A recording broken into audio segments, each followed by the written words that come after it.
So once again, Merry Christmas to you all. It's a joy to celebrate Christmas with you. We got a packed house tonight. It's wonderful. Brings joy to this priest's heart, that's for sure. To our regulars, it's always a joy to celebrate with you. You're the lifeblood of this place. You give so much of yourselves. Thank you. To our guests who are here tonight, whether you're relatives and friends of our parishioners, or it's just been a while since your last visit here with us, or this is your first time here, you're so welcome here. It's a joy to celebrate Christmas with you as well. So my friends, the stockings are hung by the chimney with care in the hopes that St. Nicholas soon will be there. Christmas trees are lit up, they're resplendent in all kinds of colors and all that. Hopefully your cards have been sent, your dinners have been planned, all that kind of good stuff. And tomorrow morning, you're going to get the answer to the big question you've been waiting to get the answer for. What is going to be under the tree? And more importantly, what's going to be in what's under the tree? We're going to get that question, answer that question. This year, my mom asked me for a light fixture for Christmas. It's like the most boring gift idea ever, a light fixture. And not only that, she wouldn't let me pick it out. She didn't trust me at all. It's like, nope, you get to contribute your money, and that is all. And I've noticed a trend in Mom's gifts over the last number of years that these gifts all make extra work for Dad. It's like a gift for Mom is an anti-gift for Dad, but she's just happy as a clam, so that's good.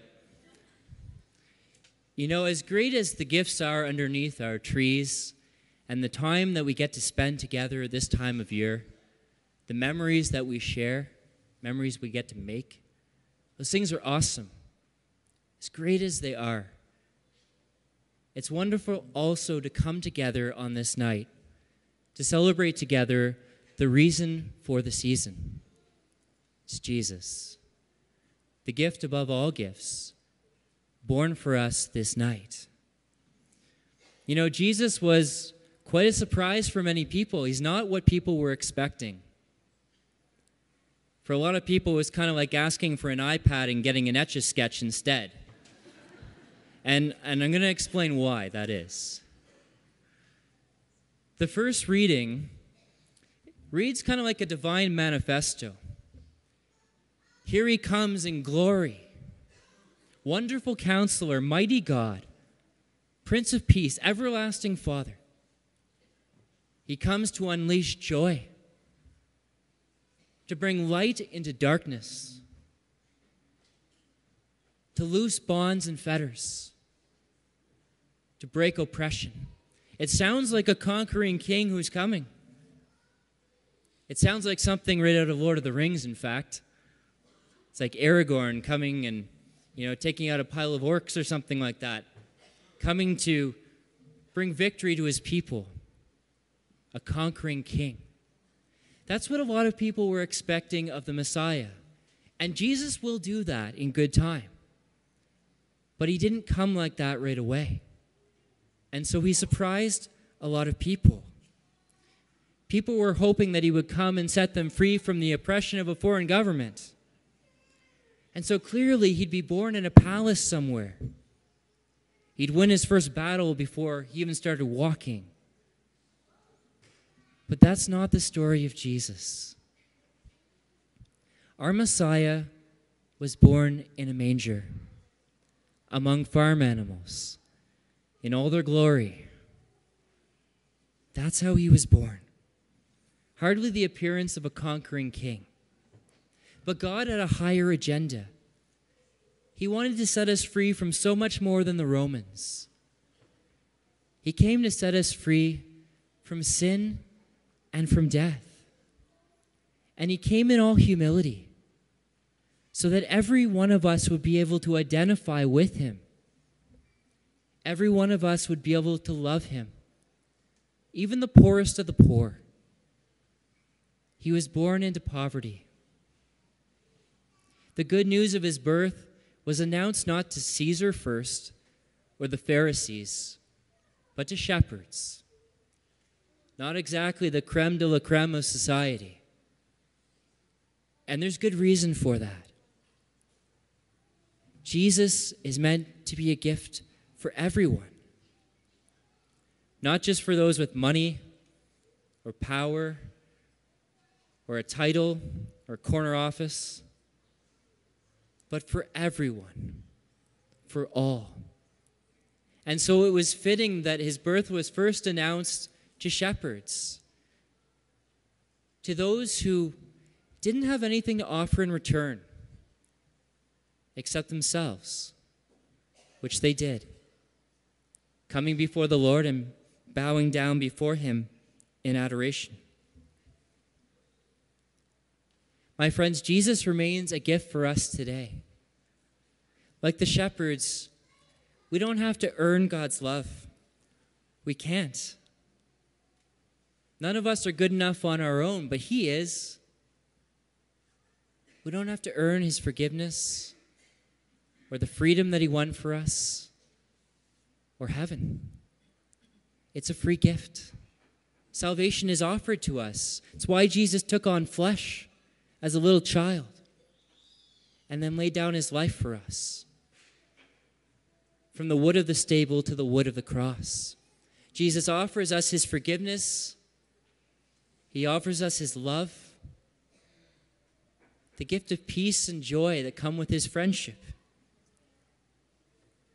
But my friends, the gift of Jesus sometimes remains wrapped up. Like a gift that's underneath the tree but has been forgotten.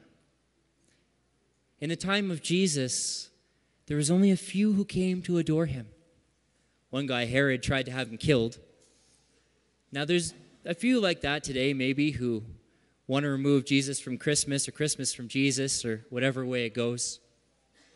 But the majority of people at the time of Jesus did not know what was going on in Bethlehem. They just didn't know. And I think it's like that again today. Many people don't know the great gift of Jesus and the love that he has for us. And that saddens the heart of God, who sent his Son for that purpose, that we'd all know his great love for us. And maybe that's even the case for some of you here tonight. You don't know the great love that God has for you. And if that's the case, I just invite you to ask him to show you. Jesus wants to be wrapped up in your lives, not kept under wraps. He loves you so, so much. And if you're one of our guests with us this evening, we'd love to have you with us regularly. It's wonderful to have a packed house like that. You're so welcome here with us every weekend. You know where we are, so you're welcome with us. And we have this program we're running in January called Alpha. There's cards in your seats. Pick them up, take them home.